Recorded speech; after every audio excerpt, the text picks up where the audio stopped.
Hello, good evening, curious people of the internet. Welcome to the Entrepreneur's Kitchen. This is episode number 44. So tomorrow there's a slight celebration right before the 50th episode, of course.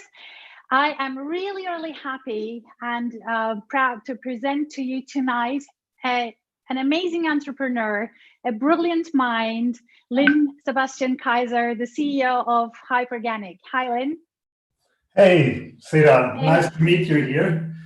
And thank you for welcoming me here. And it's definitely a first. I've never live streamed from my kitchen. I was very busy cleaning it up, and I hope it shows. Yeah, it was hilarious because you were kind of nervous today. You were like, I have to clean up my kitchen. Well, actually, I had an amazing surprise. My little daughter, she's 12, she cleaned the whole kitchen for me, and I just had to make some small adjustments, and now I'm ready. That is really lovely. So please thank her also on our behalf. You can see, at my behind that we're not taking that so seriously, especially after having shot over 40 episodes in this kitchen. The first ones were really clean.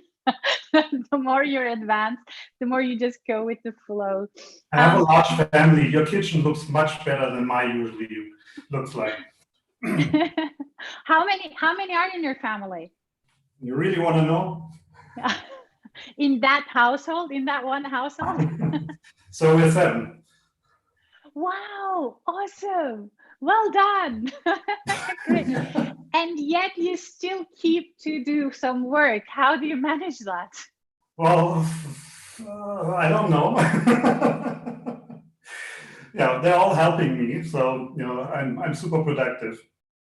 That's amazing. Do any of your kids work with you on some of your projects, or no, do they? They're still, I mean, the oldest ones, they are still studying. So I mean, we are doing stuff all of the time, right? I mean, we have lots of 3D printers, and obviously, my kids, for them it's completely normal to 3D print stuff.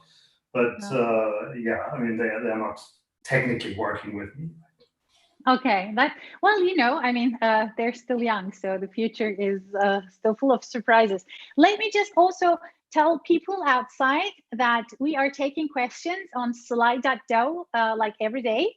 So our event code tonight is 17242, 17242 for Slido questions for Lin Kayser. If you want to know anything about 3D printing technology or startups or interesting future visions and design and AI and things that are similar to that, and rocket science. Tune in, please. Yeah. Well, Lin, I mean, you have such a colorful, very interesting background. One of the things that struck me actually when I was researching your background was that you went to a Waldorf school. I did, yes, absolutely. I actually went to several Waldorf schools because for whatever reason, my mother and initially my dad, they got divorced after a while, but she insisted on moving all of the time. And so I had the pleasure of going to 3 Waldorf schools. Yeah. And the problem was, so actually I love the Waldorf schools and I think it's a great concept, but I got into computing very early, when I was 8, so, and Waldorf schools, I mean, at least back then, they were not really supportive of technology. And so I was constantly fighting, and I had a huge issue. My mother actually, she was really into the Waldorf thing. And one of the things that Waldorf is really keen about is that you don't have a TV set. And so we never had a TV set. Actually, I still don't have a TV set, but that's a different story. But I had a real problem because computers back then, they needed a TV set in order to display something. And I was really stuck because back in these days, I mean, it's hard to imagine today, but back in the day, the TV set was really the only display that you had in your house. So it took a lot of improvisation for me to actually be able to do computing. Yeah, yet you managed, and you became even more creative because of maybe some of the constraints that you had to tackle with. Against all odds, yeah, absolutely. And one thing that you learned in your formative years that you still take into today's world and you teach your children, and it's about your legacy, what would that thing be? Oh, I would say do and build instead of watch, and consume. So I think, because I didn't have a TV, and actually because I didn't have a computer, I never got so much into the consumer side of doing things. So, you can spend a lot of time watching TV. You can spend a lot of time, for example, with computer games. I never got into computer games because I was so hungry at actually applying my knowledge in computing that whenever I had access to a computer, I would just sit down and program something and I would play games or something like that. Would have been such a waste of time. So I think that helped me a lot. Now actually building stuff, also building stuff with your hands. I'm a huge fan of Lego, for example, these days. So yeah. And did you teach programming to yourself? Yeah, I did. I mean, there was really nobody who could teach me because, there were no programmers, right? So yeah, and because some of your family members were busy flying into the space. Well, that was only one of them. Only one of them. So my dad was an artist. He was a painter and sculptor. Yeah. Oh, excellent. And so I had nothing to do whatsoever with technology. So I had this part of the family, and then, as you mentioned, my uncle was kind of the extreme opposite. He was an entrepreneur, but not just a regular entrepreneur. He was a space entrepreneur. He literally created the first private space company in the world. Yeah. And that was in 1978, so that was a little while ago. So, it was ridiculous because I could never tell anybody about this because everybody thought I was making stuff up. Because there's a movie about it now, so it's not all proven. Yes. But my uncle literally kind of was the Elon Musk of the 1970s, and he started building rockets. But because he had to launch these rockets, he had to find a launch pad. And where do you launch rockets? You're near the equator. So what's near the equator? Africa. So on a party, he met the guy who organized the boxing match between Muhammad Ali and George Foreman, the Rumble in the Jungle. And he said, "Oh yeah, I know this guy. I know Mobutu Sese Seko, the dictator of Zaire, now Congo. I'm pretty sure he has land that he could give you to launch rockets." And so my uncle flies to today Congo. Back then it was called Zaire, and these two guys hit off, and they gave my uncle a piece of land that was as big as Austria. And he started building rockets and flying them to this piece of land. He built a launch tower and all of this stuff, and started launching rockets. And so for me, this was like, yeah, sure. What does your dad do? What does your uncle do?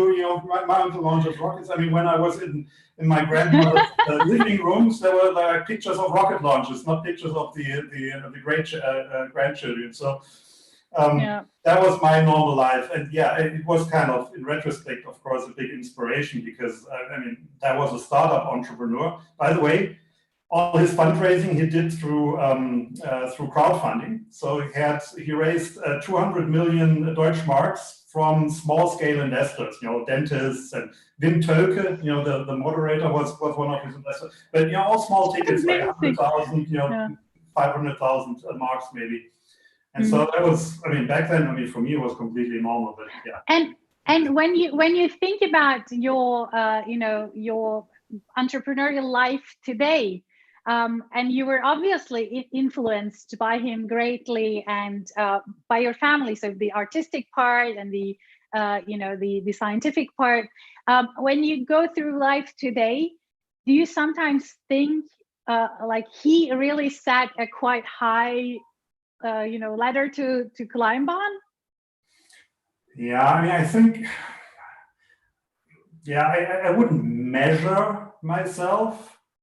I think that is something that you shouldn't do, but being inspired, definitely. I think what he showed me, and actually also what my dad showed me in a way, right? Is that I mean, there's really a spectrum of things you can do. I mean, I think if you're born into a family and all your parents and grandparents, so they're all lawyers, I think it's much harder to kind of figure out that there is actually a huge spectrum of things that you can do. And so I didn't have that problem. Yeah, so that I think helps. And so I was brought up thinking that basically you can do what you want and set your mind to it. You can basically do it, and there's also no rule against it, right? Yeah, I think that helped me. Yeah.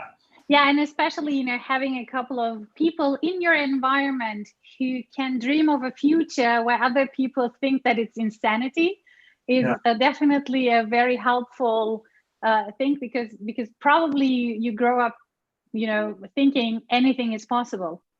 Yeah, insanity is helpful. I completely agree.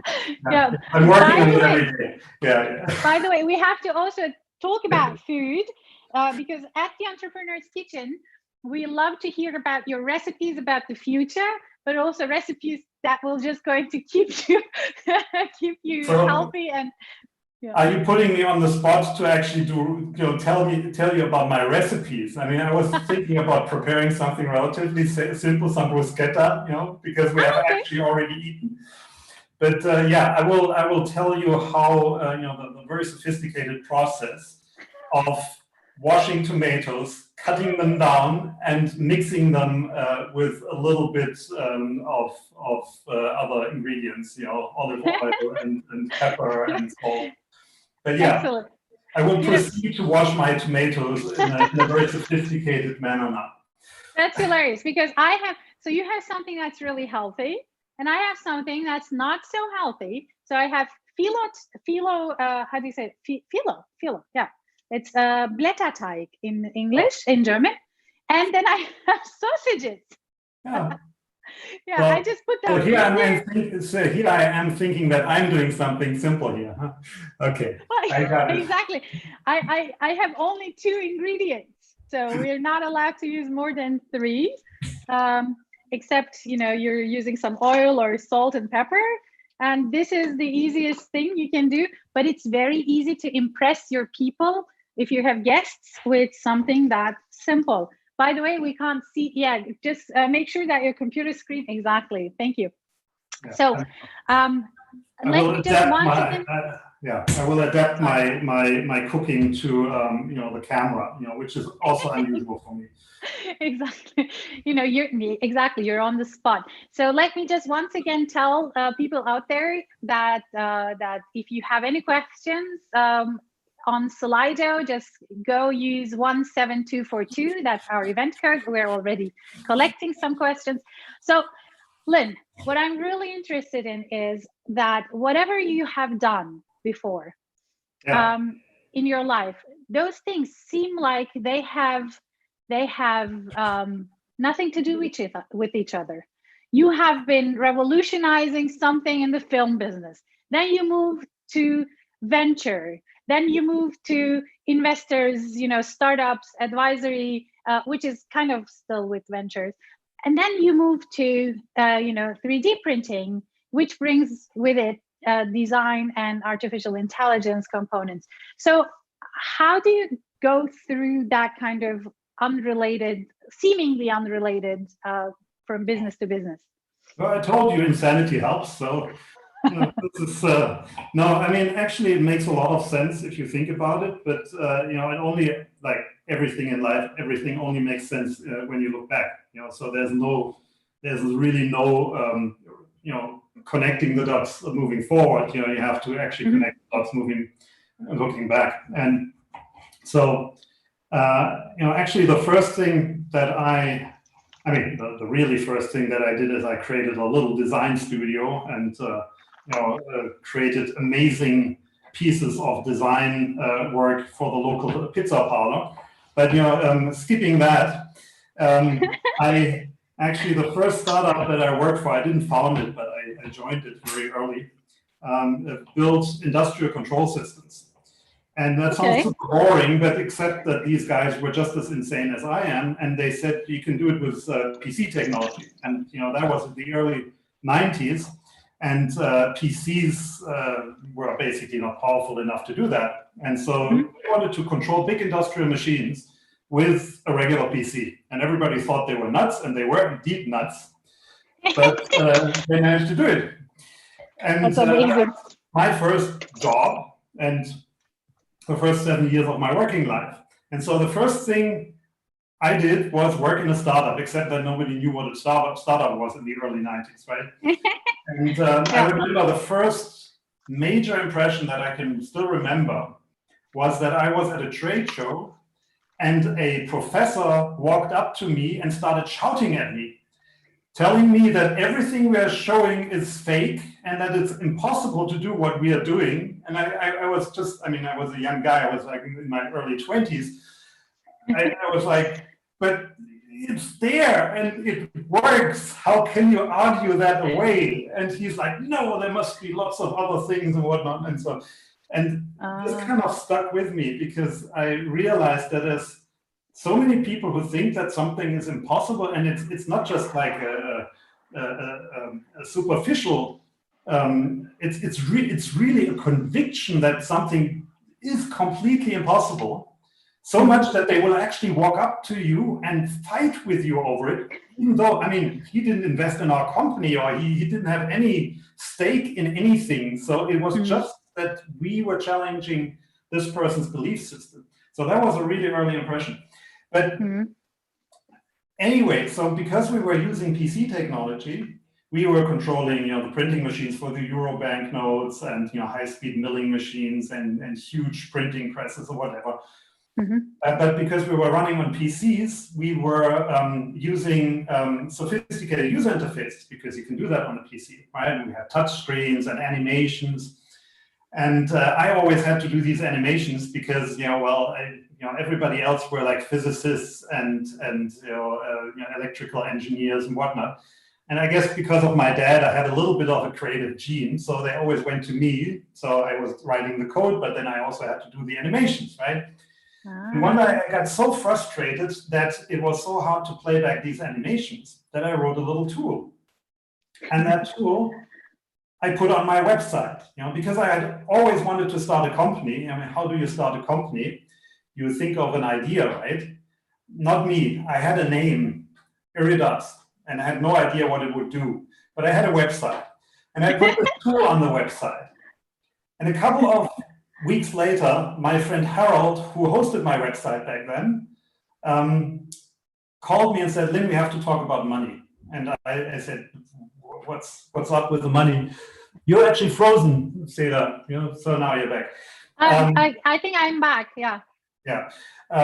So my friend Howard called me and said, we have to talk about money because there's so much traffic on your website. I said, well, there's nothing on my website. And I said, yeah, there's this executable, and then, 5,000 people downloaded in the last couple of weeks. And I said, who's downloading this? Yeah, let me look into the logs. I have people from Los Angeles. I don't know anybody in Los Angeles. And so I actually put up an email link. I didn't have anything on it. And people started emailing me, and it was people from movie studios. They said, we need tools like that. And there I had my company idea. And so that's how I got from industrial control systems to Hollywood. And 2 years later, we powered the first digital cinema in the world for the Matrix movies with that technology. So that's amazing. Yeah. And so that's the story how I got into that. And I did that for basically a decade. We were, everything, all you sold your company to Adobe, which is awesome. Yeah. So all the movies that any movie you've seen in the last 15, 18 years went through our technology at some point. But in 2008, Al Gore kind of spoiled it for me by giving his famous speech, right? And I was like, wow, there's actually a problem there. I thought the environmental crisis was solved because we were recycling our garbage, so that's all fine, right? And then comes this guy and talks about climate change, and I was like, wow, and I'm in the entertainment business. This is kind of maybe not where I want to be. And so, as you said, 2011, I sold my company to Adobe. I was also kind of bored. We were done. Everything was digital by 2011, and I was running out of new ideas. And And yeah, and I spent 3 years at Adobe, and as you said, during that time, I looked at all kinds of different fields. I did a lot of mentoring. I did a lot of venture stuff. I started a few startup ideas. I created a foundation and lots of stuff that I did while I was at Adobe. But in 2012, I bought a 3D printer, and I was hooked. Because I've been doing software now for 40 years, back then roughly 30 years, and software is one of the most creative things you can do. Yeah. You can think of something and you can build it, and there's basically nobody who can prevent you. I mean, you can just do it. Maybe it takes a while, but you can just build it. It's like infinitely malleable material software. Yeah. And a 3D printer is kind of the same thing, but in real. So you can write code, and you print it. You still write code? No, actively? I stopped. I think in 2007 or so, I had to decide whether I hire another developer or I hire a CEO, and I thought a developer is probably cheaper. So, I mean, sometimes I dabble, but I have excellent people who do that, and I have to take care of the other stuff. Yeah, and let's talk about 3D printing a little bit now, because I find it so fascinating. Your company is not just an average 3D printing company. You actually provide a platform. You provide software solutions. You provide a library of possibilities, and then you have the AI on top of everything to design certain things. And just recently, you launched a rocket engine that was 3D printed, which is crazy, because it challenges all the beliefs around how a rocket engine should be built. So be prepared that at one of those events, someone is going to just come at you again and shout at you. I do it all of the time. It's fine. I've gotten used to it by now. But I mean, the interesting thing about 3D printing is, so people know, these little plastic printers and stuff like that. And I had one of those in 2012. But and I thought it was amazing, but I didn't really understand what you could do with it. And so over the years, it took me 3 more years. I discovered industrial 3D printing. So industrial 3D printers have nothing to do with these little tiny, plastic printers. They're printing jet engines and rocket engines and stuff like that. And I discovered that, in 2013, so 2014. And then I realized, wow, we are actually talking about a completely new way of manufacturing, not just for little plastic parts, but actually for real things. And the interesting thing about a 3D printer is that the 3D printer doesn't care how complex the object is that it's printing. And why is that important? Because, if you look at the absolute master builder out there, that's nature. Nature builds the most amazing things. And they are all extremely complex. And why are they complex? Because that's the most efficient and best way to solve a problem. Yet, all the stuff around us here as humans, it's all totally simple. The simpler, the cheaper, the better, right? Basically. Yeah. And a 3D printer kind of switches this on its head. And I said, okay, but how do we currently design things? We currently design things by hand. I mean, it's basically how Leonardo da Vinci designed stuff. You think of something and then you paint it on screen. Back then you painted it on parchment, and now you paint it on screen in a sophisticated app. But it's still a manual process. And I said, if we want to build stuff that is as complex as nature, because the 3D printer can do that, we have to find a new way of designing things. And that's how I got into Hyperganic, right? And at the core of Hyperganic stood this really simple but powerful idea that we want to move atoms in space, molecules in space. So a 3D printer basically is a molecule assembly machine. And the less material it uses, the cheaper the part gets and the faster it's done. So if you have something that's super complicated but uses very little material, it's actually cheaper than if you have something simple. And this is at the core of this idea that you should generate objects using not a human-powered design and painting process, but that you actually create objects from algorithms. And that's what we do. Yeah. So you're brain dumping your approach, how you design something, into a computer algorithm, and then the computer can actually get to work and design things for you.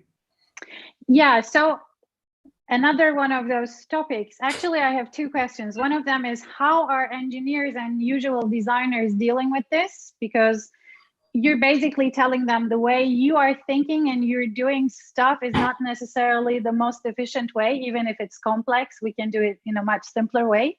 And the other thing is around the manufacturing question, because our world is based upon, or our economies, most of our economies are based upon this idea of overproduction.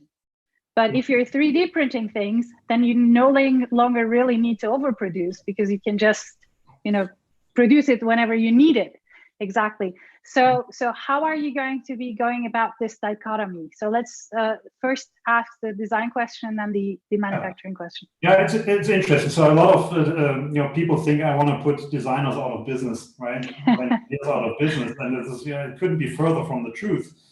I mean, we talked about my uncle, right? And for me, it was clear, that by the time I grow up, we would be flying into space, and we have, I don't know, hyperloops and whatnot, right? And for whatever reason, it didn't happen. Yeah. So innovation in physical things is extremely slow, and only now are we seeing some of these innovations that were promised, 50 years ago already, right? And why is that? It's because engineering is very hard. It's very hard to engineer something, and it's super complicated to re-engineer something. You hate it as an engineer. If your boss comes and say, hey, it's nice what you did there, but please do it from scratch because I have this new idea, you hate that, even though it would probably lead to a better product.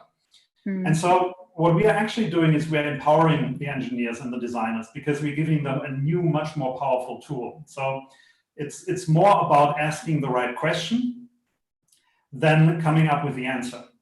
And so you have to be really good at asking the right question. And if you do that properly, then the computer actually can come up with a much more interesting result than you would probably ever come up with. So that's the goal, right? Now, this other thing about overproduction, our supply chains are incredibly inefficient. We're shipping physical stuff around all of the time, and some of the stuff isn't needed, so it's thrown away or it's sold at a discount. We think of just the entire apparel industry and all of this stuff. So it would be much better if we could move to a model where we trade objects digitally. So like music, for example. I mean, a couple of years ago, you had to buy a CD and ship this CD from A to B, and then you had to take it. And it's incredibly inefficient, because you had to guess how many of these things you actually needed. In the movie industry, you had to know how well the movie would actually play, because you had to create actual physical copies of the movie. So today we trade all this digitally. And I think that we have to move to a model where we trade almost everything around us digitally and produce it locally. And fully automated factories that have 3D printing at their heart will be the key for that. And it's going to take a while. So this is not something that will happen tomorrow. But over the next 15, 20 years, we are going to get there. And we are going to get there with some of the products actually very quickly. Yeah, I think that's very, very interesting. That's a super interesting perspective. So there are a couple of commentaries and questions coming in while we're almost nearing the end of the show. So here, Matthias says, we share the same dream that any idea can be turned into reality, so in no time. And the other question is computational design. Which role does learning play in your design processes? Natural designs are usually a result of learning from the environment. Yeah, absolutely. And this is really what the key of our technology.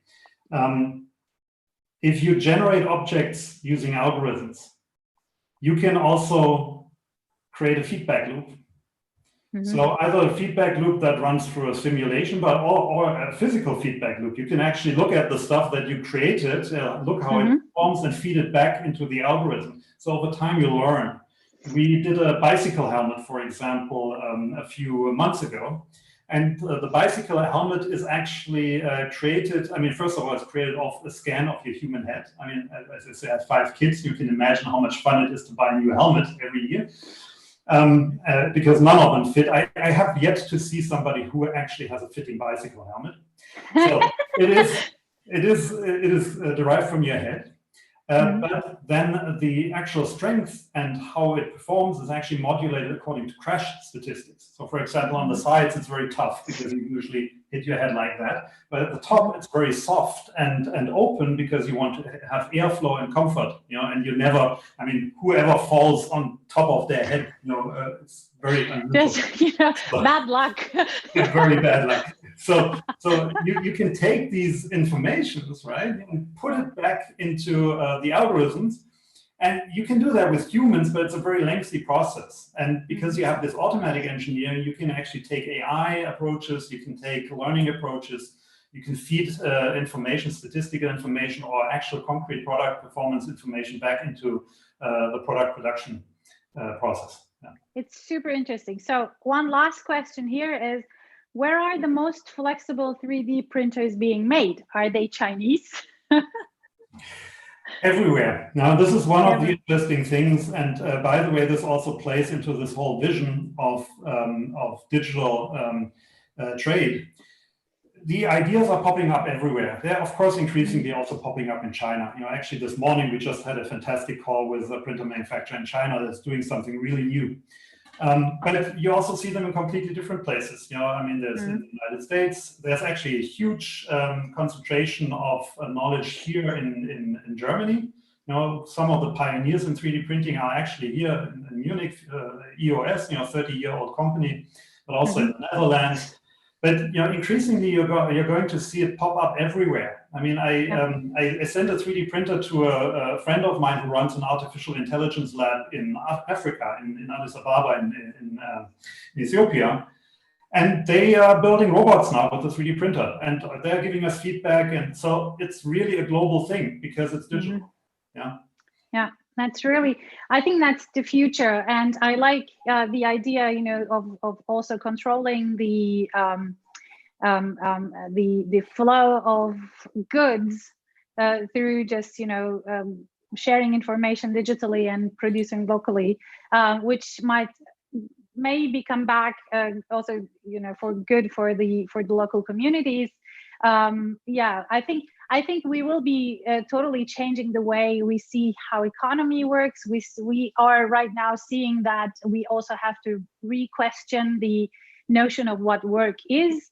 In these times of hyper technologies and super efficiency and automation. We need all the brains in the world to work together. And this is currently hampered by trade of physical objects. If you have a great idea in an underdeveloped country, it's really hard for you to work with somebody else. But we have a team in Argentina, for example. And when we have an object, they also have the object, even though they are thousands of kilometers away, because it's just 3D printed in both locations. And so this is a model for cooperation in a world where we're increasingly erecting trade barriers, or now with COVID, we actually are disrupting the physical supply chains. I think this is critical that we have that, because otherwise we cannot take advantage of the brain pool of the world. And it's super critical in these times. Yeah, absolutely. And we will need, a certain mind shift in the people, and also understanding these technologies and dealing with them, and not feeling in competition all the time. But there is another competition that's coming right now. It's the competition of jokes, because we're almost at the end. That's one of my favorite parts. And everybody says, I can't tell jokes, and I don't believe anyone. Usually, it's me who. So since it's me on the other side, you always look good. Yeah, wait until I tell my joke. Okay. You first. Me, I go first? Yes, seriously? Sure. Okay, wait. Oh, by the way, I'm too late, guys. Questions are still coming in, but it's now too late. So, okay, let me think. What did the little corn ask the mom corn? No idea. Where's the popcorn?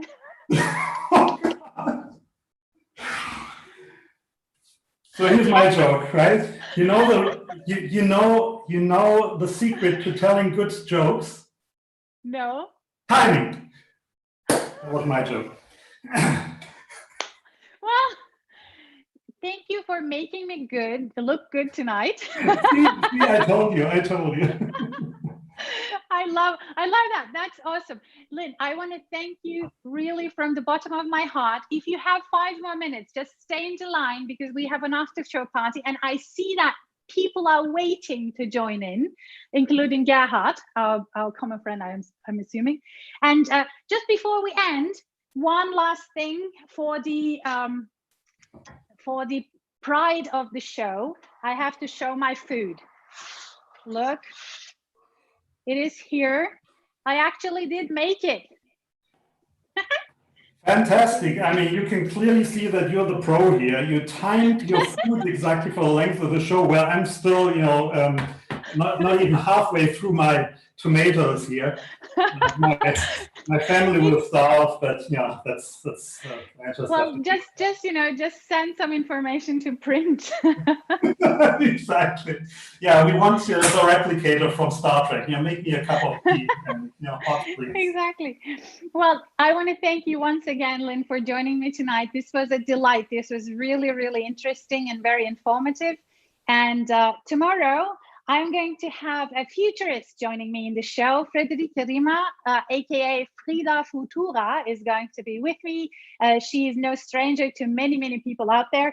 We will be talking about bee counting and future jobs and storytelling. That's going to be an important aspect of our conversation tomorrow night. So thank you again for joining me, everyone out there, and please take care and join me tomorrow again. Bye-bye. Thank you.